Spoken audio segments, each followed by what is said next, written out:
Talent is given naturally, but every talent must have a skill. Ekirabo oba ekitone Katonda akigabira bwerere. Naye olw'okuba ekitone kya mwoyo, it is spiritual. Ate nga ffe tuli mu mibiri mu nsi eri physical. Kitegeeza waliwo ze bayita divine principles ne physical principles. Divine principles ziteekwa okukwatagana ne physical principles. Success esobole okubeerawo. Bw'omala okuzuula obw'omwoyo bwo nti gwe watondebwa kuyimba, fresh kid, oteekwa okuzuula skill, principles, righteousness, effugo obw'omwoyo bwo. They are the principles. You must master the skill. Every talent must have a skill. Ne bw'oba public speaker, ng'ekirabo ekyakuweebwa kwogera. You must learn the art of speaking.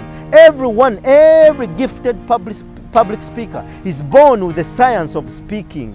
Buli muntu azalibwa ne science. Ne bwe tujja ku nsi, we must master the art of the science, the art that manages the science.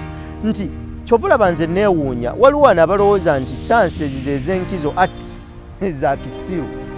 Tebabalimba abali eyo. Every science is mastered or is managed by an art. I'm a public speaker, but I must master the art of speaking. Njogera ebintu ng'oli ne bw'abikoppa tasobola kubyogera nga bwe mbyogera. Engeri gye mbyogeramu, that is the art. You master it. Kakati spiritual principles zikolagana ne physical principles. Bw'obeera gifted in singing, you must learn the art of singing.